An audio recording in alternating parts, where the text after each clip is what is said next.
It was an unusually quiet evening for Daniel Hayes, a 38-year-old single father of a 10-year-old girl named Lily. The air carried the scent of freshly cut grass as he drove down the winding country road that led home from his late shift at the mechanic shop. The sun had long vanished beyond the trees, leaving behind streaks of violet and orange in the fading sky. Lily was at home with her neighbor, Mrs. Parker, finishing her homework and waiting for him to bring her favorite takeout from Tony's diner. Everything about that night seemed ordinary, until it wasn't. As Daniel rounded a curve, his headlights caught something strange. A car was parked half off the road, its door ajar, the hazard lights blinking weakly. His first thought was that someone had broken down. But when he slowed down and got out to check, the smell of gasoline and the sight of shattered glass made his heart tighten. He grabbed his phone and approached cautiously, calling out, "Hey, you all right?"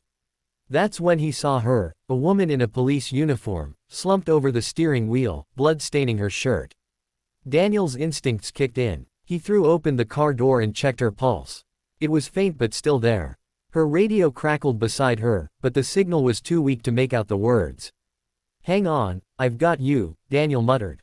He called 911, explaining the situation while pressing a rag against her wound. The dispatcher's voice was calm but urgent. "Sir, can you confirm if the officer is conscious?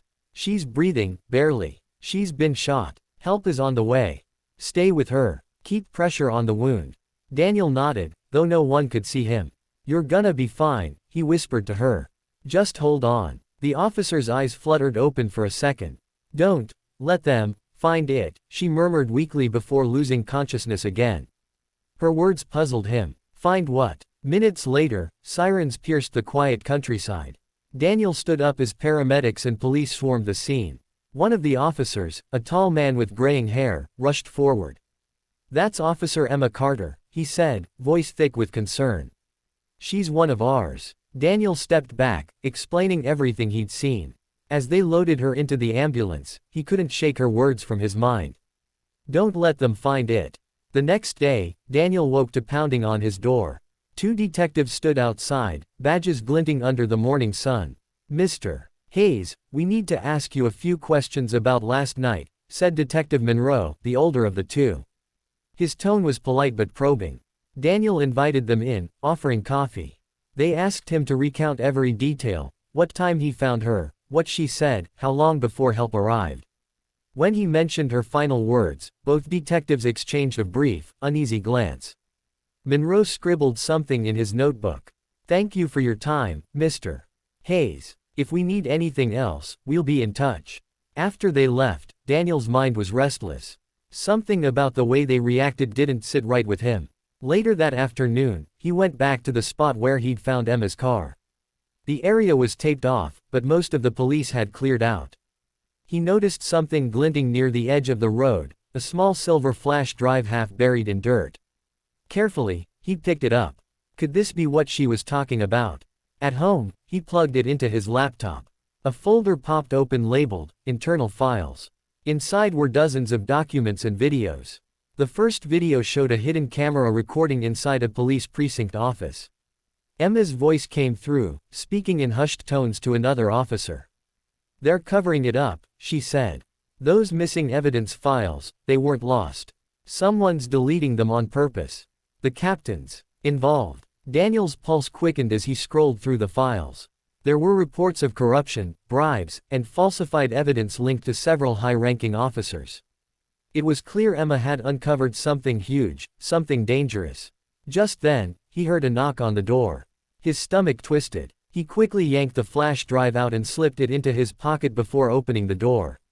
It was Detective Monroe again, this time without his partner.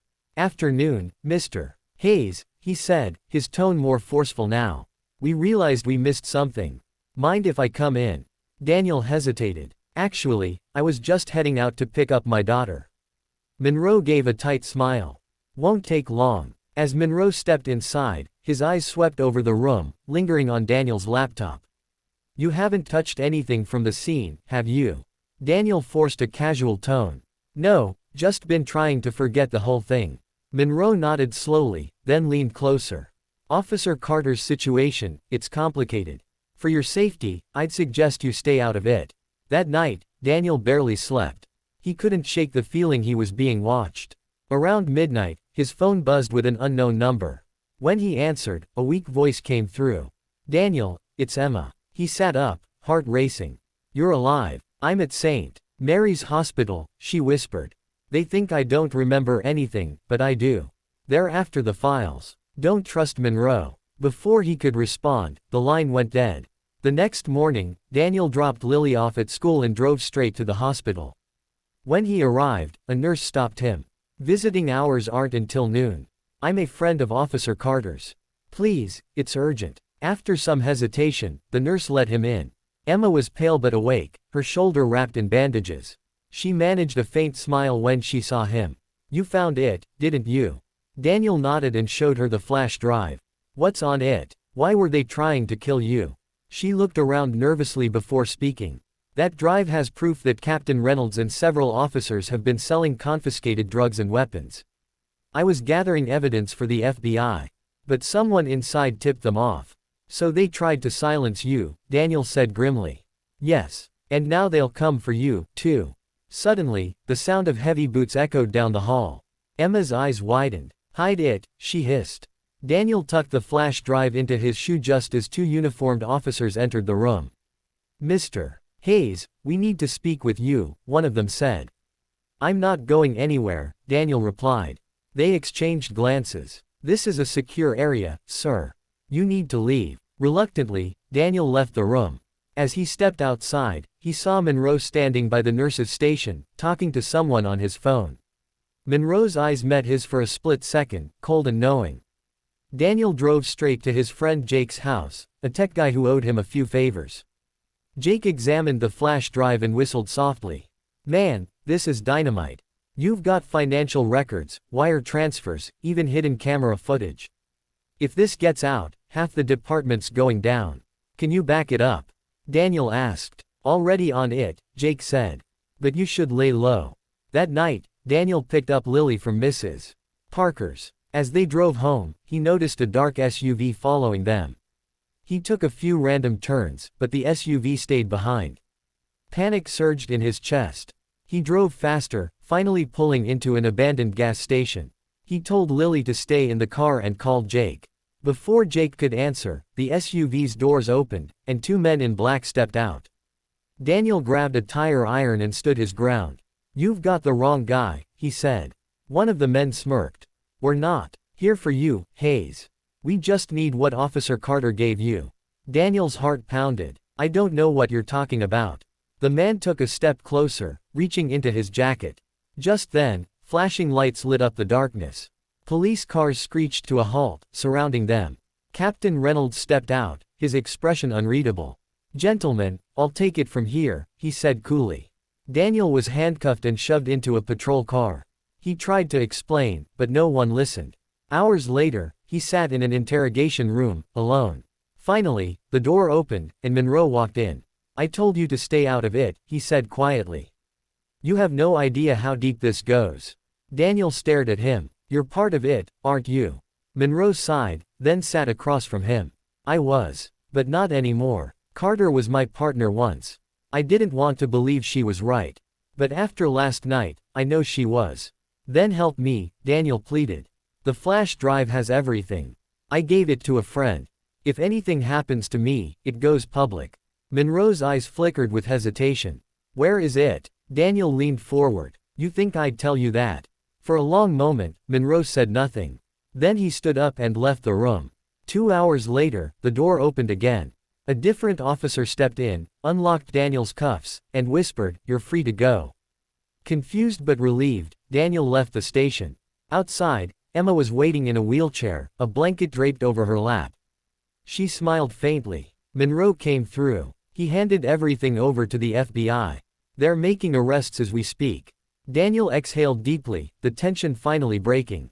"So it's over." Emma shook her head. "Not yet. But it's a start." Over the next few weeks, news broke across every channel. Massive corruption scandal rocks local police department. Captain Reynolds and several others were arrested. Monroe resigned, leaving a statement admitting his silence had allowed corruption to thrive. Emma recovered slowly, and Daniel visited her often. Lily adored her, calling her Officer Emma the Brave.